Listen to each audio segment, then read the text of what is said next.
നമസ്കാരം. 8 വയസ്സ് വരെയുള്ള കുട്ടികളുടെ പാരന്റ്സ് ആണ് നിങ്ങളെങ്കിൽ ഉറപ്പായും ഈ വീഡിയോ മിസ്സാക്കാതെ കണ്ടിരിക്കുക. കാരണം ഇന്നത്തെ വീഡിയോയിൽ നമ്മൾ പ്രതിപാദിക്കുന്നത് കുട്ടികളിലെ ചില പെരുമാറ്റ വൈകല്യങ്ങളെ കുറിച്ചാണ്. നമ്മൾ അതിന്റെ ഒരു ടോപ്പിക് സീരീസ് ആയിട്ട് തന്നെ നമ്മൾ പ്രസന്റ് ചെയ്യും.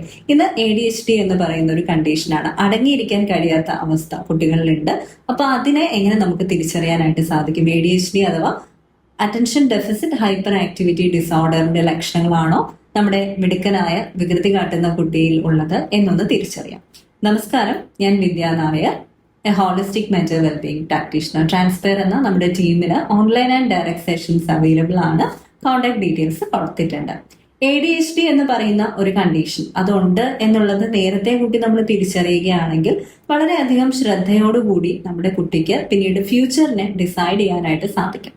അപ്പൊ അതുകൊണ്ട് തന്നെ നമ്മൾ ഇത്തരം ലക്ഷണങ്ങൾ കണ്ടറിയുക.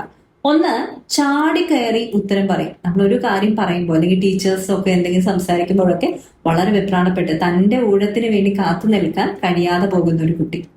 രണ്ട്, ശ്രദ്ധ വളരെ എളുപ്പത്തിൽ വ്യതിചലിക്കുന്നുണ്ടാകും. മൂന്നാമത്തെ ഒരു കാര്യം എന്ന് പറയുന്നത് താൻ ചെയ്യുന്ന പ്രവൃത്തിയിൽ ശ്രദ്ധ കൊടുക്കാനോ അല്ലെങ്കിൽ അതിനെ മുഴുവിപ്പിക്കാനോ സാധിക്കാതെ പോകുന്ന ഒരവസ്ഥ.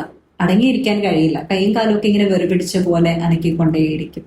ഒരുപാടധികം അങ്ങ് സംസാരിക്കും. അതുപോലെ തന്നെ ഞാൻ പറഞ്ഞു, എളുപ്പത്തിൽ അവരെ ശ്രദ്ധ വ്യതിചലിക്കും. മാത്രമല്ല, മറ്റുള്ള വ്യക്തികൾ എന്തെങ്കിലും പ്രവൃത്തികളിൽ ഏർപ്പെട്ടിരിക്കുമ്പോൾ അതിന് ഇടയിൽ കയറിയിട്ട് തടസ്സം വരുത്തുന്ന ഒരു ശീലവും ഇവർക്കുണ്ട്.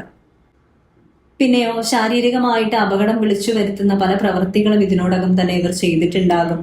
ഒരുപാട് അപകടങ്ങളൊക്കെ അവർക്ക് വന്നിട്ടുണ്ടായിരിക്കും. മറ്റുള്ളവർ പറയുന്നത് അങ്ങനെ അധികം ഒന്നും ശ്രദ്ധിച്ചിരിക്കാൻ അവർക്ക് സാധിക്കുന്നുണ്ടാകില്ല. പിന്നെ അധികമായി സംസാരിക്കും, ഇരുന്നിടത്ത് നിന്ന് ഇടയ്ക്കിടെ എഴുന്നേൽക്കും, ശാന്തതയോടെ കളിക്കാൻ കഴിയാത്തൊരവസ്ഥ. ഇതൊക്കെ ഒട്ടുമിക്ക എല്ലാ കുട്ടികളിലും കാണുന്ന ലക്ഷണങ്ങളല്ലേ എന്ന് നമുക്ക് തോന്നും. പക്ഷെ അതിന്റെ അളവിൽ വ്യത്യാസം ഉണ്ടായിരിക്കും. ഇവരിതൊക്കെ പ്രകടിപ്പിക്കുന്നത് എത്രമാത്രം വ്യത്യസ്തമായിട്ടാണ് എന്നുള്ളത് നമ്മളൊന്ന് കണ്ടറിഞ്ഞ് തിരിച്ചറിഞ്ഞു കഴിഞ്ഞാൽ സിംറ്റംസ് നമുക്ക് ഓവർ എ പീരീഡ് ഇംപ്രൂവ് ചെയ്തെടുക്കാവുന്നതേ ഉള്ളൂ. അതല്ല എന്നുണ്ടെങ്കിൽ പിന്നീട് പിൽക്കാലത്ത് എന്ത് ചെയ്യും?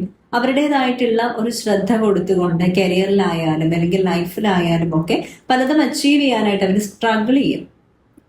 ADHD ഉള്ള ഒരുപാട് നിരവധി പ്രമുഖരെയും പ്രശസ്തരെയും ഒക്കെ നമുക്കറിയാം. പക്ഷെ അവരൊക്കെ ലക്ഷണങ്ങളെ നിയന്ത്രിക്കുന്നുണ്ട്. അങ്ങനെ ലക്ഷണങ്ങളെ നിയന്ത്രിക്കണം. ആദ്യമേ തന്നെ മനസ്സിലാക്കുന്നത് കൊണ്ട് നമുക്കത് കുറച്ച് കൂടുതൽ പ്രയോജനകരമായിരിക്കും. അപ്പൊ ഈ പറഞ്ഞ ലക്ഷണങ്ങൾ കുട്ടിയിലുണ്ടോ എന്ന് ഒന്ന് സസൂക്ഷ്മം നിരീക്ഷിക്കുക കേട്ടോ.